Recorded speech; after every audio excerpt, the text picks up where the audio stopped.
Assalomu alaykum mekendештер. Бүгінгі видеомызда сіздерді дүниеде қолданушы бұйымдармен таныстырып өтеміз. Бұл доска, сотейник, стита, бокс, кастрюля, половник, мерный стакан, миска для салатов, баранчик, щипцы,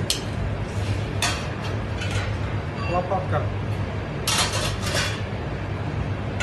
экономка, мусор, кисточка, сковородка для жарки, сковородка для омлета, для яичницы, силиконовая лопатка, венчик,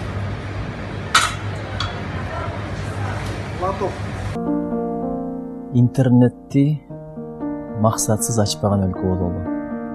Мекендештер мекенин сатпаган өлкө бололу. Улуулары кичүүнү таптаган өлкө бололу, кичүүлөрү үмүттү актаган өлкө бололу. Ынтымакта арубак, түкүргөндү сөккөндү таштаган өлкө бололу. Бүткүл дүйнө суктанып мактаган өлкө бололу. Сөз берсе сөзгө туралы, бири-бирибизди кемсинтпей угалы.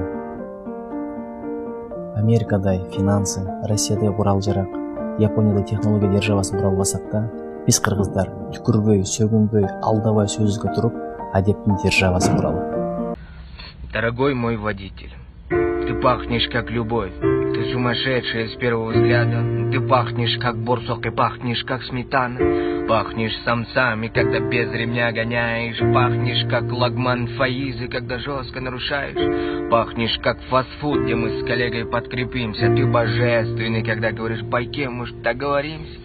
Пахнешь как путевка в санаторий голубой Иссык-Куль. Летом прошу больше, нарушай, дрифтуй, дорогой братуль.